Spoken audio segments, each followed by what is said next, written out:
Hai Ekoturism Bali, kembali lagi dengan saya Rahmi sebagai host podcast hari ini. Hari ini saya akan berbincang-bincang tentang hutan, terutama di Bali, konservasi hutan dengan Bapak I Ketut Maliawan sebagai CEO dari Conservana. Halo Pak Ketut, Om Swastiastu. Selamat siang Mbak Rahmi. Selamat datang siang. di Conservana. Terima kasih banyak Bapak. Dan ya kita lagi di tempat barunya ya Pak ya, di apa Betul. ini? Di Desa Ketewel. Yes. Ya, Gianyar ya. Di Gianyar. Yes. Ya.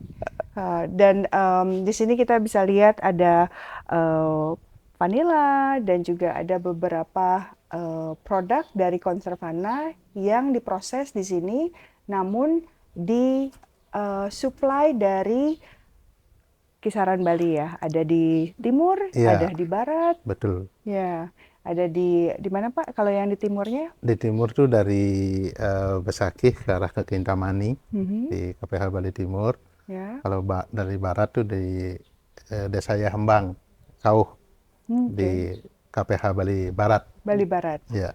Dan ya kita akan mulai berbincang-bincang nih sebelum masuk ke topik yang saya sangat tertarik sekali untuk konservasi alamnya, terutama yang menghasilkan suatu bahan baku yang bisa juga kita kaitkan dengan tourism dan juga dengan industri pariwisata.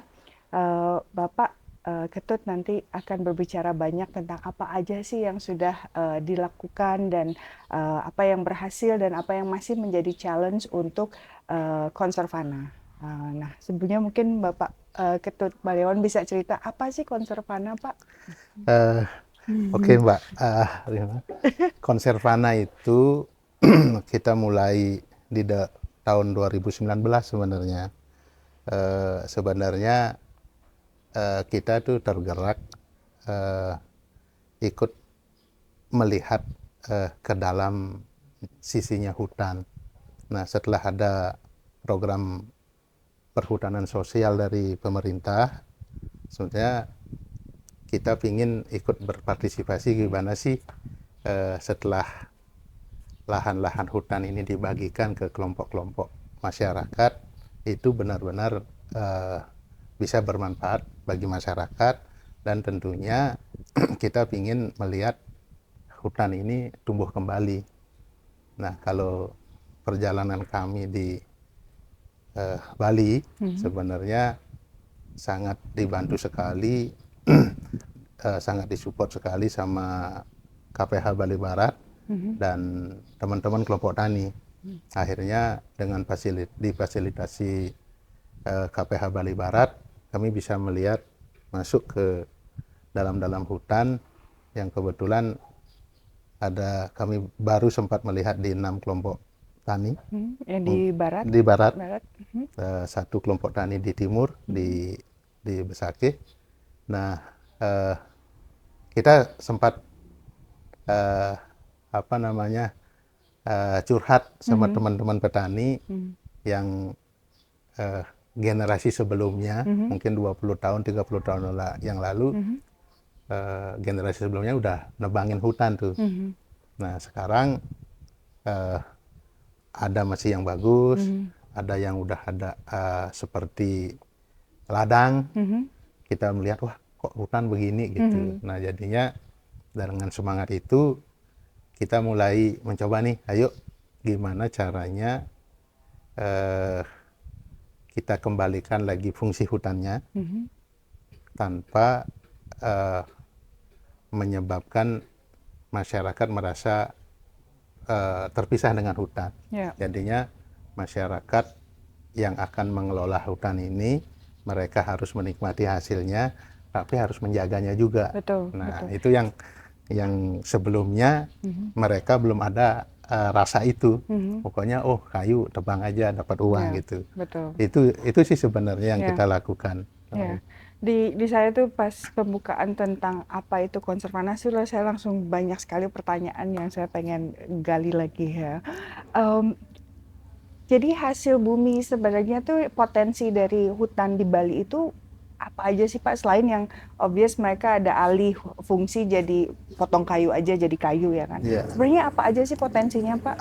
Gini, apa namanya, dari kita melihat teman-teman yang Ya. ada di sana, terus kita juga melihat diskusi dengan mereka. Eh, Kalau kita untuk perbaiki hutan lagi dengan tanam kayu lagi, biar ini bisa jadi hutannya tumbuh. Jadinya mereka mikir kalau tanam kayu peraturannya itu nggak boleh nebang kayu lagi kan. Jadinya, nah kalau ini di perhutanan sosial yang dibagikan, mereka tanam ini dengan komoditas yang yang mereka bisa hasilkan, yang mereka berikan nikmati hasilnya, sehingga ada harapan untuk mereka di lahan itu, sehingga tanpa kita suruh akan mereka jaga tuh. Betul, betul, Nah, betul. komoditasnya yang ada itu ada kopi, Kopi. ada vanila, Ya. ada coklat, ada durian, ada apokat, ada kita tanam tanaman untuk minyak siri yang kita buat produk. Betul. Banyak kan Jadinya, untuk aromaterapi ya. betul. Iya.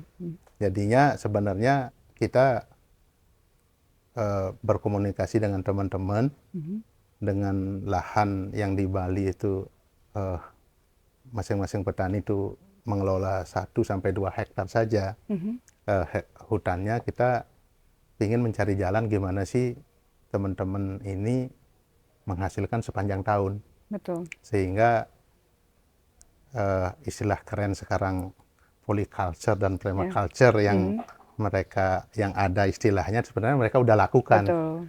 Nah, ditambah lagi satu apa namanya,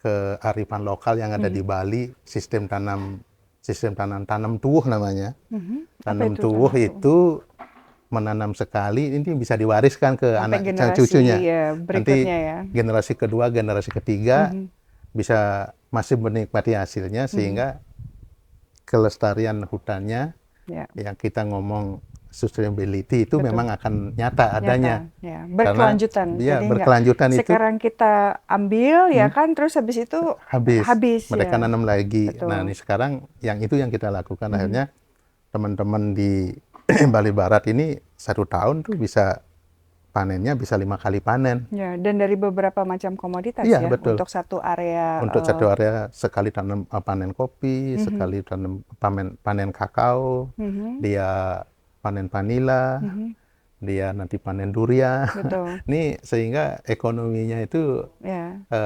pasti akan bertumbuh. Iya, dan jalan terus. Dan ini memang kita akan bisa ukur secara nyata nanti untuk masa-masa mendatang gitu. Ya. Dan impactnya. yang saya suka tuh kalau misalkan fungsi alihnya tuh maksudnya misalkan kita udah ada nih biodiversitas yang ada di negara atau di mana, itu satu area tuh sebenarnya udah ada potensi kopi, ada potensi. Jadi nggak usah diganti jadi monoculture ya kan? Nggak Karena bisa. yang monoculture itu biasanya nggak sustain ya, nggak Nggak sustain, berkelanjutan ya betul, Pak ya. betul. Jadi potensinya itu udah ada ya di Sudah Bali ada, ya, di sudah ada. area-area yang hutan sosial itu ya. Iya, memang dari hasil diskusi panjang akhirnya Ya. keluarnya seperti itu. Ya. Bagaimana kebetulan background bapak saya petani juga, tahu bagaimana masalah klasiknya. Ya.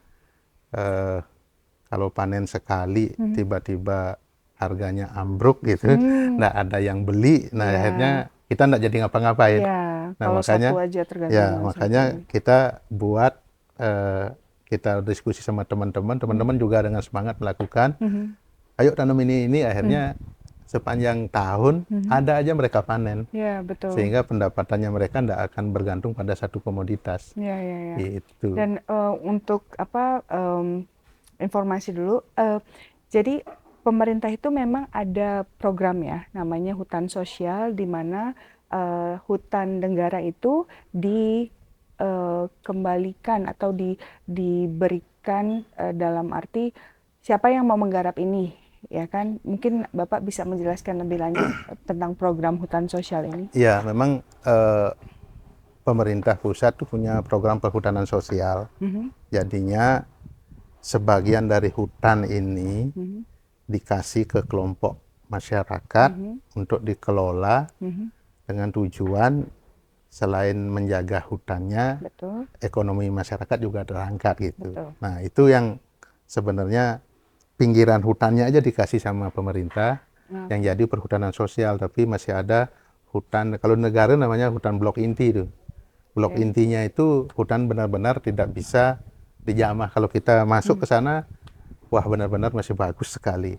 Cuman masyarakat dikasih batas nih. Ini yang kalian kelola nih sampai sini aja, dan itu memang udah ada petanya sekarang. Peta masing-masing kelompok.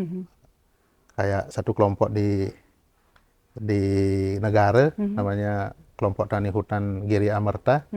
Itu ada dapat pengelola hutan tuh 304 hektar dengan anggota kelompoknya 221 orang. Nah, mereka mengelola itu dan selalu dari KPH Bali Barat itu selalu instruksinya pokoknya setiap jarak 100 meter itu harus ada pohon tanaman keras. Tanaman keras itu dulunya jenis kayu, mungkin kayu beringin dan lain-lain. Nah, sekarang mereka ganti nih, kemudian tanaman keras nih kasih durian aja dah. Tetap tanamannya berumur panjang, hasilnya jadi komoditas. Hasilnya bisa dinikmati. Betul. Nah, itu yang dilakukan sehingga hutan ini benar-benar memberikan manfaat kepada masyarakat gitu. Betul. Dan fungsi atau misi dari Conservana itu adalah apa?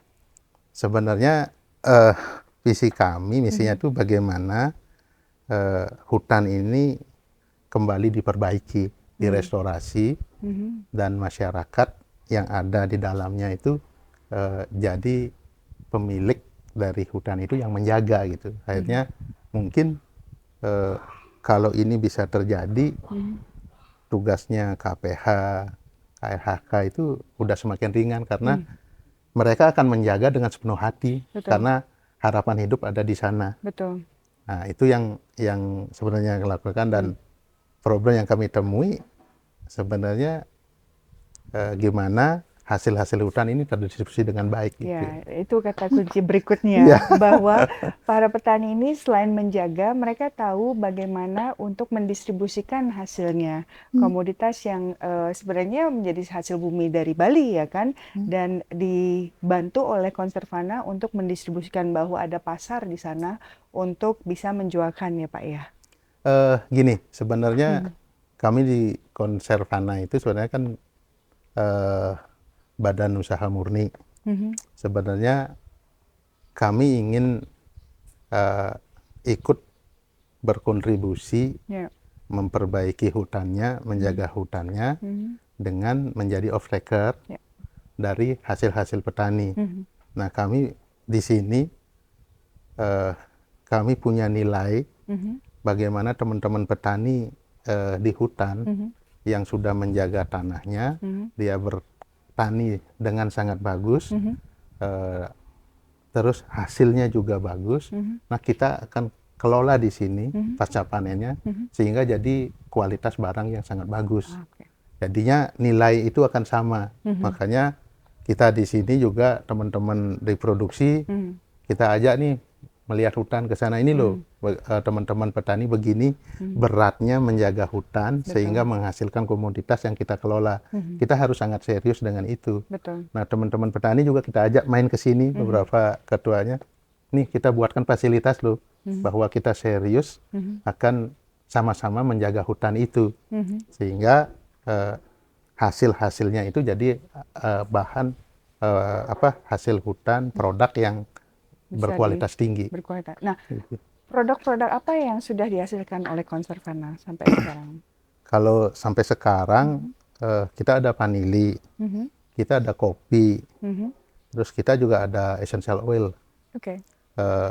Ya, itu yang ini kita. Dari 2017 itu? 2020? Enggak, sebenarnya kita mulai berproduksi itu di 2020. Karena 2019 masih fase kita main ke dalam hutan, bagaimana melihat kondisinya, sehingga kita tahu teman-teman curhatnya begitu. Kalau kami ajak nanam, nggak masalah. Nanti siapa yang beli? Karena selalu masalah klasik dari saya umur 8 tahun, masih ada sampai sekarang, pada saat panen nggak ada yang beli. Nah, akhirnya ini karena komoditas busuk, sehingga mereka kalau nggak ada yang beli, ya pasrah-pasrah saja atau dijual murah-murah. Nah, itulah yang nggak ada penghargaan bagi mereka sebenarnya kalau kita sebut pahlawan-pahlawan penjaga hutan. Nah, itu ya kami di Konservana berusaha sekerasnya bagaimana kita bisa ambil komoditas teman-teman dengan harga yang sesuai pasar. Mungkin di atas lebih sedikit. Sehingga fungsi bisnis itu tetap berjalan. Dan kami juga berusaha gimana sih caranya menjual produk-produk ini ke pasaran. Sebenarnya itu yang kita lakukan. Dan pasarnya ada kan? Saya vanila sendiri, Bapak sudah berhasil menjual ini untuk ke pasar.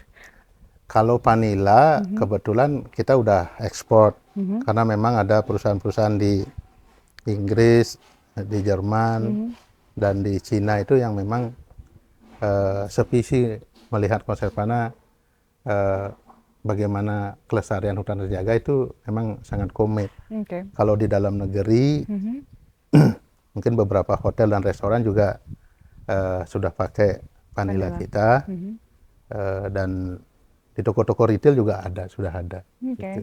Dan yang komoditas lain yang atsiri dan apalagi Pak ada kopi, itu pasarnya sudah kemana dari Konservana? Kalau kopi masih di retail lokal saja, di beberapa supermarket ada Hypermart, ada Pepito, dan di beberapa toko oleh-oleh itu ada produk kita. Nah, kita memang masih secara pasar belum bagus banget dari produk-produk ini. Itu sebenarnya. Tapi kalau dari hutan yang bukan dikelola ya, yang Bapak sudah bekerja sama, mana yang potensi yang mau dikembangkan lagi dari preservasi hutan Bali dan produk apa yang bisa dikembangkan? Sebenarnya dari yang kita lakukan ini, sebenarnya kita bisa simpulkan nih 3 proses yang pasti harus ada dari komoditas-komoditas yang ada. Itu adalah sweating, kita punya open yang untuk melakukan fermentasi, destil, dan airing untuk penjemuran. Karena semua komoditi akan lewat di sana. Lewat 3 proses itu ya? Lewat 3 proses itu. Makanya kita juga akan mengikuti dan juga akan berkolaborasi, menyarankan sama teman-teman, ayo tanam komoditas ini karena ada pasarnya. Kadang-kadang yang sudah ada, kita di sana juga kita carikan pasarnya gimana caranya, sehingga kuncinya bagaimana nantinya hutan ini tetap terjaga adalah bagaimana tatkala ekonomi masyarakat di sana bertumbuh naik, sehingga mereka selalu akan menjaga hutannya, tidak lagi mencari jalan pendek untuk menebang kayu gitu. Ya, betul. Dan tadi kita udah ngobrol-ngobrol, hutan yang tersedia, kelompok tani ada berapa Pak kalau di Barat sendiri tadi? Kalau di Bali Barat sendiri itu ada 32 kelompok tani. 32. Luas hutannya mungkin sekitar 12.000 hektar. Nah, kita baru yang sudah berhasil sebenarnya kita dengan Konservana itu baru 1 kelompok tani. Dan kita dari 5 tahun terakhir ini kita udah bertemu dan ngobrol gitu dengan 6 kelompok tani sebenarnya. Tapi hasilnya dari mereka ke-6-6-nya sih sudah maksimal. Kita udah belum yang 1 udah maksimal. Semua udah kita kelola, cuman dari proses restorasi hutannya ini yang satu kelompok tani udah sangat bagus. Nah, kita pingin nanti ini jadikan contoh bagi teman-teman yang lain sehingga keselarasan pertambahan perbaikan hutan dengan hasil yang mereka dapatkan itu akan seimbang, sehingga kita tidak lagi ngomongin akan harus menjaga hutannya terus karena tanpa disuruh mereka udah jaga hutan gitu. Ya. Jadi kalau kita ngomongin tentang supply chain tuh nggak cuma QC di dalam produksi aja, tapi rantai pasok sampai ke di mana bahan-bahan itu diterima, preservasi alamnya itu ini yang dijalankan oleh Conservana. Betul. Ya. Dan tadi satu di barat dan satu di timur juga di timur ada di Besakih. Di Besakih. Ya. Dan itu kopi ya, kebanyakan ya. Yang di sana ada kopi sama madu, makanya kita ada beeswax juga. Oh ya. Cuman madu mereka udah bagus pasarnya. Ya, ini sebenarnya sampahnya kita yang dikelola untuk circular tidak terlalu kebuang ya. Iya. Oke. Nah, kami kan dari ekoturism kan kita banyak kita coba untuk merangkul pelaku industri pariwisata, terutama untuk hotel dan restoran. Kira-kira potensinya untuk Conservana ini untuk ke industri pariwisata itu seperti apa, Pak? Ya, sebenarnya kalau produk-produk kami itu sangat match dengan hotel, restoran gitu. Cuman mungkin karena belum pada tahu gitu di Bali itu ada produk seperti ini dan kami juga masih keterbatasan tim sales sehingga belum terlalu masuk ke teman-teman hotel, tapi beberapa hotel restoran yang di awal-awal dari tahun 2020 itu sangat membantu kami memberikan semangat bagaimana vanilla itu dipakai dan itu selalu berkembang ke antar set di hotel restoran itu sebenarnya. Jadi masih yang juara dari ini vanilla ya, untuk pasar yang memang sudah terbuka ya, udah bisa menerima dengan cepat ya. Dan kira-kira kalau misalkan misi Bapak, misalkan nih teman-teman dari ekoturism nonton, apa sih yang biasanya jadi challenge untuk mereka mungkin belum mengadopsi ini, atau apa yang Bapak telah temukan selama ini pada saat perkenalan? Sebenarnya kami dari Conservana itu sebenarnya ingin dalam artian di Bali kan sebenarnya udah ada perdanya kan, bahwa hotel-hotel harus pakai produk lokal kan. Betul. Sebenarnya ingin juga melihat mengajak pengusaha-pengusaha hotel dalam artian menggunakan produk-produk yang sumbernya dari gerakan bagaimana memperbaiki hutan di hulunya, karena teman-teman hotel di Bali itu kan memakai banyak air tuh. Sebenarnya kalau kita nggak aware, hulunya nanti rusak, kita, anak cucu kita akan kesusahan air nih. Sekarang permukaan air di Denpasar, Badung itu tiap tahun masih menurun. Udah minus kita. Nah, makanya Conservana maunya mengajak gimana sih kita perbaiki hulunya dulu, sehingga tabungan air kita untuk anak cucu di depan tuh enggak masalah. Jadinya kuncinya dari itu adalah bagaimana kita, mungkin hotel enggak perlu lagi ngasih CSR kepada teman-teman petani. Bagaimana mereka hasil-hasil buminya mereka terserap sehingga tanpa kita mengajak dan mereka akan memelihara hulunya ini. Itu jadinya sebenarnya kolaborasi antara multi pihak yang sering digaungkan sekarang ini mestinya mungkin kita ekoturism dan lain-lain itu bisa mengimplementasikan secara nyata. Sehingga gerakan nyata ada, meskipun kita mulai dengan kecil, nanti selalu akan tambah membesar gitu sih harapan kami. Ya, karena salah satu konsep sustainability juga ada environment, juga ada social impact-nya. Nah, kebetulan kriteria-kriteria yang kami usung memang berkaitan dengan konservasi alam, biodiversity, dan juga bagaimana social impact-nya ke lokal. Kita tahun kemarin kita juga ada kerjasama dengan Perusda untuk Tabanan. Jadi karena salah satu kriteria kita untuk hotel dan restoran adalah local purchasing, Bapak. Di situ mereka memang untuk komoditas telur dan beras. Jadi itu sangat amat memungkinkan untuk apa ya, kita dari ekoturism ada hub lah untuk hotel dan restoran, ya kan, restoran yang independen atau yang international chain, untuk lebih berkenalan lagi apa aja sih yang ternyata yang udah ada nih sebenarnya di Bali, ya kan. Kalau nggak kenalan kan kita nggak tahu ya. Jadi mempertemukan ngobrol seperti ini itu kita ini sudah ada, ya kan, sudah dijalankan. Sebenarnya kalau kita bisa buat piloting project nih, artian ini hotel A, dia akan mengadopsi petani A gitu, misalkan, atau kelompok tani A. Nah, itu sangat possible. Misalkan kebutuhan apapun dari hotel, spices apa, nanti Konservana bisa ngolah nih, hasil dari sana kita olah sesuai dengan kualitas yang mereka minta. Nah, itulah mungkin sirkularnya itu kita bisa pakai piloting project nantinya. Setuju banget. Dan kita nanti akan ada acara ya tanggal 2 sampai tanggal 4 dengan Koalisi Ekonomi Bumi untuk sebenarnya itu ada perayaan Tumpak Wariga ya, Tumpak Pak. Wariga. Coba mungkin bisa Bapak saya. Kalau Tumpak Wariga di Bali itu kan annual event, datanya itu 210 hari, tiap 210 hari. Itu memang hari untuk upacara memuliakan tanaman dan bumi.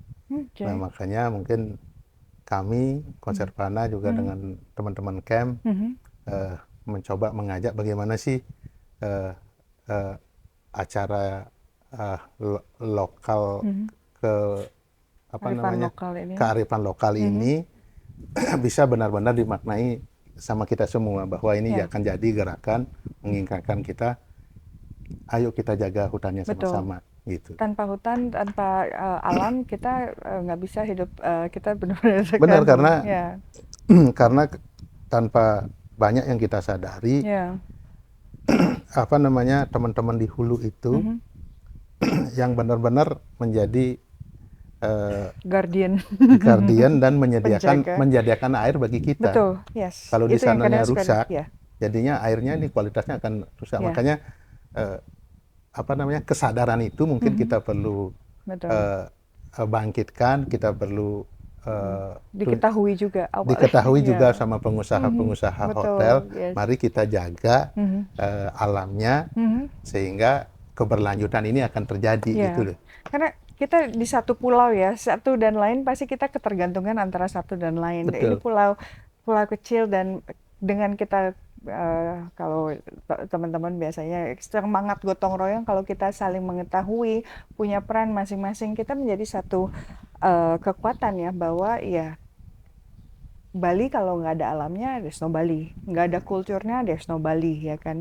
Jadi preservasi ini, walaupun kita di industri, mungkin di selatan Bali, kita perlu mengerti juga bahwa ini berkaitan satu sama lain. Betul, karena kalau kita cuma melihat Bali dari sisi selatannya saja, ini ketimpangannya kalau tidak segera kita dekatkan, nanti ketimpangannya akan semakin jauh. Bagaimana nanti teman-teman kalau di hulu juga cuek sekali menjaga alamnya. Yang akan paling menderita ya di sini, karena udah tidak ada lagi lahan yang bisa untuk ngasih makan. Kalau yang kita di daerah Kuta Jimbaran udah bergantung pada hotel kan. Begitu ini pariwisata kayak COVID ndak ada gitu, jadinya ya kita juga semua susah.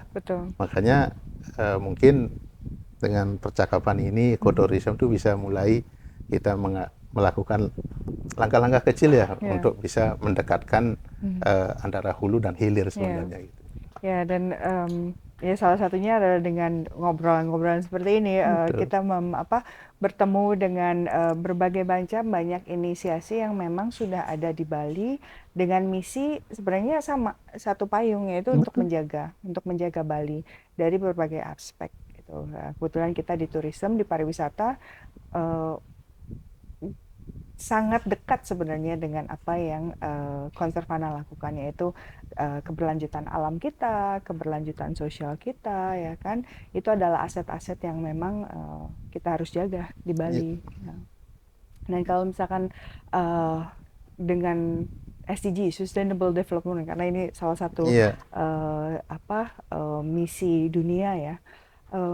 Conservana itu fokus kepada pembangunan keberlanjutan yang keberapa sih Pak, misi dari Conservana itu sendiri? mungkin di 15 Ya. ya, perlindungan daratan ya, ini juga daratan, ekosistem dan lain-lain. Kan itu SDG 15 kan itu keberlanjutan ekosistem. Nah, itu yang kayaknya kita pingin lakukan dari skala-skala kelompok tani ke kelompok tani ke Ya. kelompok tani, sehingga apa namanya, capaiannya mudah-mudahan akan terus bertambah capaian Ya. itu gitu. Ya.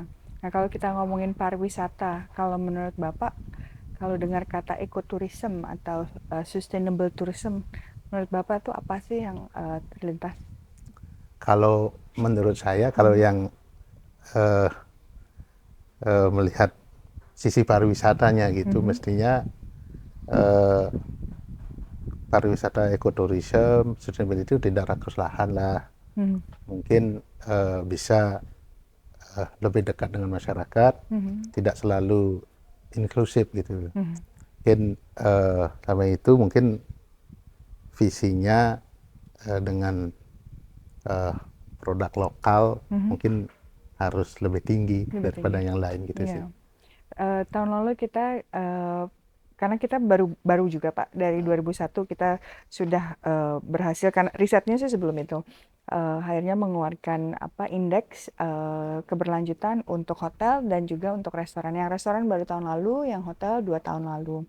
Nah, di dalam situ kan ya seperti tadi saya kemukakan bahwa ada kriteria untuk local purchasing, karena memang kalau dari ekonomi dan social impact-nya itu jelas, tapi dari climate sendiri, karbon itu juga sebenarnya mempunyai efek secara tidak langsung, ya kan, daripada kita sourcing di luar dari Bali atau di luar bahkan dari Indonesia, ya kan, karena itu berkaitan juga dengan iklim, Betul. perubahan iklim. Jadi kalau Betul. misalkan kita semakin dekat antara pasok dengan industri, ya kan, itu juga berkaitan dengan alam, keberlanjutan environment. Nah, ada nggak Pak peristiwa yang mungkin selama Conservana ini berjalan, ada yang mungkin Bapak sangat berkesan atau masih menjadi ini nih saya masih ngulik, masih mungkin sesuatu yang Bapak mau ceritakan Ya, untuk ke teman-teman. Kalau dari perjalanan kami gitu, selama ini yang paling berkesan itu adalah mendengar curhatan teman-teman di pinggiran hutan. Bagaimana dia memandang ke arah kota, bagaimana dia merasakan dirinya sendiri yang selalu merasa, waduh saya orang di kampung, seakan-akan mereka tertinggal jauh gitu loh. Nah itu makanya dari itu kita ajak teman-teman, bukan begitu loh, sebenarnya kalian ini pahlawan-pahlawan yang mengasih hidup orang banyak, saya bilang gitu. Ini kalau menjaga ekosistem, satu pantai aja nggak ada, kita nggak bisa survive ini. Kalian ini pahlawan-pahlawan kami, makanya kami datang itu untuk saling menguatkan bagaimana rantai pasoknya ini, bagaimana kalian bekerja ini sebenarnya sangat super penting. Betul. Gitu. Jangan berpikir melihat oh itu kerja di hotel ini bagus, ya it's okay. Dalam artian keberadaan mereka itu sangat penting dalam rantai pasok ini gitu. Itu sih yang maksudnya. Terus yang kedepannya masih yang kami masih cari gitu, dalam artian bagaimana sih kita bisa menggugah ini teman-teman pelaku pariwisata untuk bisa melihat hulunya.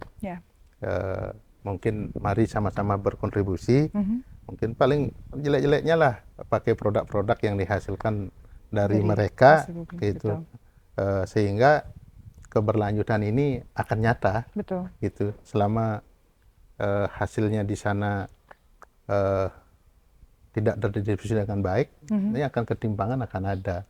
Sehingga mungkin teman-teman di pariwisata, di hotel itu enggak serta-merta sih harus ngasih mereka CSR gitu. Betul.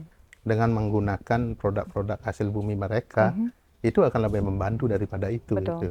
Itu sebenarnya yang kita pingin, makanya kita di sini sangat serius bagaimana mengolah hasil-hasil hutan ini jadi kualitas yang premium. Ya. Sehingga mungkin nantinya ketemu dengan hotel, dengan apa, mereka jadinya match Betul. kualitasnya. Jadinya saya juga dulu berapa kali ikut eventnya Kemenparekraf, lalu dengar dari pihak hotel, karena kualitasnya tidak stabil, kualitasnya tidak stabil dari ujung ke dari tiap waktu. Kadang mereka order tidak ada barang gitu. Nah, itulah yang akan kami jawab sebenarnya, dan ingin sih bantuan dengan teman-teman gimana kita bisa bersama-sama melakukan itu, karena dari sisi industri minta kepastian juga kan. Betul. Selain Stability untuk kualitas, ya selain kepastian deliverable, harga. ya. Nah, itu yang perlu.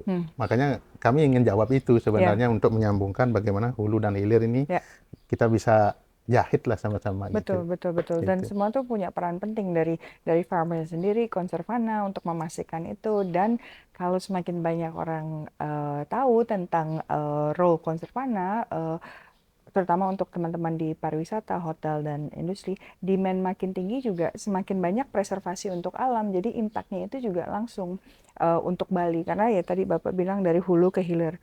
Kalau kita hutan ini nggak dijaga dari atas, itu nanti kita secara langsung nanti industri di bawah nih gimana untuk bisa sustain, ya kan. Jadi kadang suka kalau problemnya nggak kelihatan itu bukan masalah. Tapi sebenarnya itu adalah chance untuk menjadikan kalau kita nggak preserve dari sekarang. Itu. Ya, makanya itu sebenarnya kami Conservana itu mendedikasikan diri seperti itu, Mbak. Kami hanya mengolah hasil produk kami itu semua dari hutan. Kami tidak ingin seperti pedagang biasa gitu, ambil dari mana-mana, karena yang mungkin dari kebun, dari usaha udah ada yang porsinya udah ada punya pasar sendiri, silahkan. Cuman kami fokus pada gimana hasil hutan ini kita olah terdistribusi dengan baik, sehingga keberlangsungan untuk menjaga hutannya itu akan terjadi. Cuman posisi kami seperti itu, kami tidak beli barang dari mana-mana, cuman khusus untuk mengolah hasil hutan. Dan kita juga diskusi sama teman-teman, ayo tanam ini, gimana hutan ini yang sudah generasi yang lalu sudah nebangin pohonnya, sekarang generasi berikutnya nanemin nih untuk anak cucu kita ke depan gitu. Dan tadi saya hampir lupa, mungkin bisa kita balik lagi tentang Conservana lagi ada kerjasama dengan research untuk biodiversity. Mungkin Bapak bisa ceritakan kenapa itu pentingnya? Gini, tahun lalu 2019 kebetulan dari share owner kami ada kerjasama dengan Oxford Brook University yang melakukan riset di Bali Barat tentang biodiversity. Nah, itu risetnya mungkin akan 3 tahun ke depan, sehingga kita bisa punya cita-cita nih, gimana sih hutan ini secara nyata bisa dihitung biodiversitasnya, dampak lingkungannya, dampak sosialnya bisa dihitung, sehingga mereka tahun lalu tuh melakukan riset tuh, dia bikin floating area, dia pasang kamera trap. Yang menarik sekali di Bali Barat, Mbak. Di Bali Barat tuh dari kamera trap yang dipasang itu tercapture kucing hutan besar. Yang itu udah hilang di map.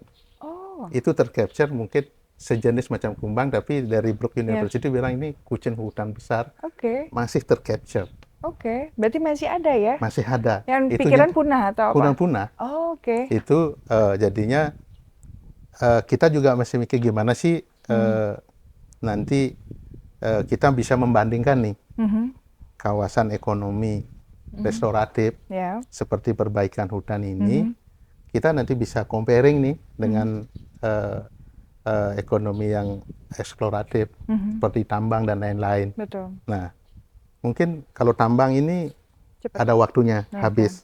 Kalau ini hutan ini kalau dijaga dengan baik, dengan itu akan bisa kita turunkan. Ya. Mungkin nantinya secara skala ekonomi akhirnya akan Bisa ketemu lebih nih tinggi. tahun keberapa gitu. Betul. Makanya teman-teman Brook masih melakukan penelitian sampai 3 tahun ke depan. Mudah-mudahan kita akhirnya punya gambaran nih bersama. Sebenarnya kita ada pilihan loh untuk meningkatkan ekonomi kita gitu. Menjaga itu. Dan itu benar kunci konsep dari sustainable tourism. Jadi gimana caranya untuk preserve alam, ekonomi juga, dan impact ke sosial juga. Iya, betul. Itu kita akan hitung memang. Jadi di plotting area ini, Brook University akan melakukan hitung-hitungan itu, biodiversitasnya seperti apa, tidak juga melulu masalah kita hitungan karbon, tapi ini sudah biodiversitas. Ya. Saya sangat amat menunggu untuk hasil risetnya karena I'm always keen with about preservation, about biodiversity. Oke, dan sorry tadi itu kelupaan, jadi kita kayak jam ya, karena kita sebenarnya ngobrol dan itu adalah kunci penting yang ingin saya angkat agar teman-teman mengetahui bahwa ada potensi untuk ke sana seperti itu. Balik ke tourism Pak, ke pariwisata. Kalau menurut Bapak pariwisata di Bali itu, Bapak kan asli Bali ya, dari negara ya. Iya. Saya. Sebelumnya saat dengan pariwisata Bali sebelumnya, terus sekarang dan ke depan, apa yang terbesit di Bapak? Ya. Saya memang asli Bali, asli saya Karangasem, Mbak. Oh, Karangasem, sorry, saya pikir dari negara. Dari timur Bali ya? Dari timur Bali. Nah, sebenarnya kita sih berharap sebenarnya, yang kita dengar terakhir tuh memang ada orang Bali sudah jenuh dengan pariwisata. Nah, sebenarnya mungkin arah ke depan pariwisatanya mungkin bisa pariwisata yang selaras alam gitu. Mungkin tidak lagi rakus dengan tanah, seperti yang kita lihat Kuta Nusa Dua tuh, tidak ada tanah tersisa gitu. Mungkin nantinya ekoturism tuh bisa memulai, pokoknya gimana sih pariwisata itu tidak memakan banyak tanah gitu. Mungkin perlu ditingkatkan, mungkin hotel-hotel bintang 5, kalau mau ke Bali boleh aja, tapi gimana sih caranya buat yang selaras dengan alam deh.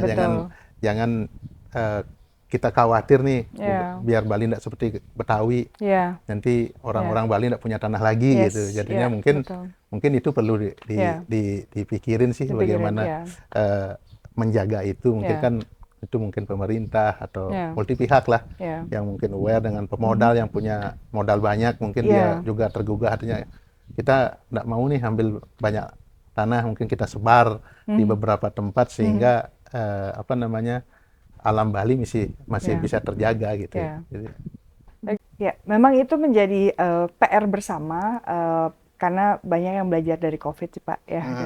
Memang ada transisi dari dulu kalau yang ke Bali itu bisa spend lama, seminggu, 2 minggu, the quality different ya kan. Terus tapi itu juga terjadi di seluruh dunia sih, mass tourism ya kan, over tourism, orang lihat volume ya kan, tanpa semuanya maunya instan, instagramable, cepat-cepat foto-foto dan that's it gitu kan. Jadi essence dari pariwisata itu berubah ya kan, definisinya, dan juga cara pelaku-pelaku turis-turis ini melakukan berpariwisata seperti itu. Dan itu menjadi challenge kita bersama di pariwisata.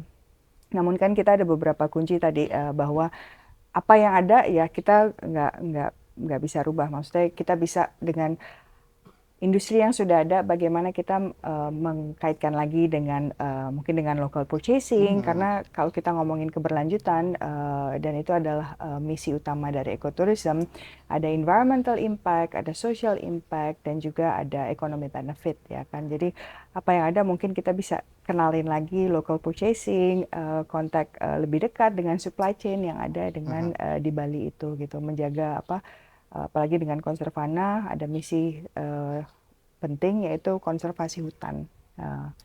Dan ya sebelum ke penghujung ngobrol-ngobrol kita nih Pak, Ya. Apa atau siapa yang menginspirasi Bapak untuk melakukan atau menjalani konservana ini? Sebenarnya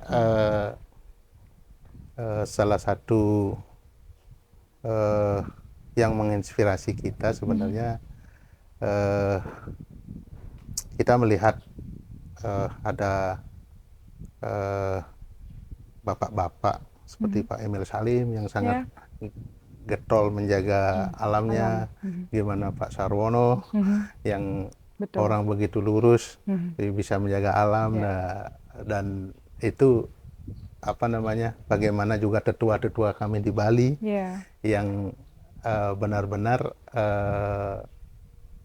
punya apa namanya local wisdom, Mhm. gimana sih harus memperlakukan alam ini. ya, Nah, terus gimana juga konsep Trihita Karana di Bali ya, yang semakin sempit dimaknainya itu ya, loh. Akhirnya eh, eh, lebih ke sekarang dimaknai dengan lebih tebal ke apa namanya seremoninya, dan itu Mhm. sih SOK dalam artian Mhm.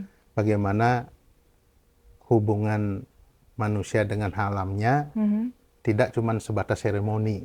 Ah, Nah, itu kita ya, pingin bagaimana aksi nyata untuk ya, melakukan itu sehingga benar-benar eh, apa kita sustain, bisa lebih sustain dan bisa ngomong berkelanjutan. kita jaga alam, Ya, alam jaga kita. ya, Nah, itu yang mungkin harus kita benar-benar jaga begitu ya. pada saat kita ada kesadaran Mhm. awareness bahwa Mhm. kita jaga alam, Mhm. alam pasti akan jaga kita gitu. Betul. Nah, Ya. itu yang benar-benar kata-kata yang menginspirasi saya gitu. Ya, ya, ya. Setuju sekali. Setuju. Kita harus punya relationship dengan alam. Hmm, Nggak cuman oh ya tahu, and then kayaknya kelihatan ada gap. Jadi kita sangat terkoneksi dengan alam dan sebenarnya tergantung dengan alam ya kan hmm, untuk ya balik lagi kalau misalkan ngomongin air ya kan kita makin degrade di daerah selatan ya kan, tapi kalau kita nggak jaga itu ya eh, ya nggak akan ada lagi mungkin Badung atau Selatan hmm, Bali hmm, karena hmm. airnya mungkin makin berkurang. Kita harus jaga sumber-sumber alam ini gitu.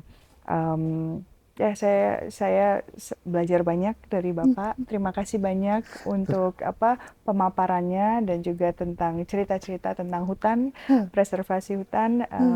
Kalau Bapak mau ada pesan lagi terakhir untuk teman-teman di hotel dan di restoran dan di pariwisata secara general. Saya pikir sih apa namanya sudah terlalu banyak kita bicarakan tadi. Mhm. Sebenarnya kalau singkat Mhm. boleh kita pesen sih mestinya bagaimana teman-teman yang punya modal di pariwisata Ya. ini benar-benar bisa melihat sekarang Mhm. hulunya Bali itu ada di mana. Ya. Gimana kita bisa memperbaiki, menjaga Mhm. hulunya ini Mhm. sehingga akan membawa dampak ke hilir juga gitu. Itu sih sebenarnya. Oke, very good. Oke, Bapak, terima kasih banyak Terima kasih untuk Mbak Rami. ngobrol sama-sama. Dan kita akan ketemu lagi di podcast berikutnya dengan narasumber-narasumber yang selalu menginspirasi. Selalu saya sendiri dapat belajar banyak tentang apa yang ada di Bali dan bagaimana kita bisa menjaga Bali. Terima kasih dan sampai jumpa di podcast saja. Ya, Bye. terima kasih Koto Risep. Terima kasih.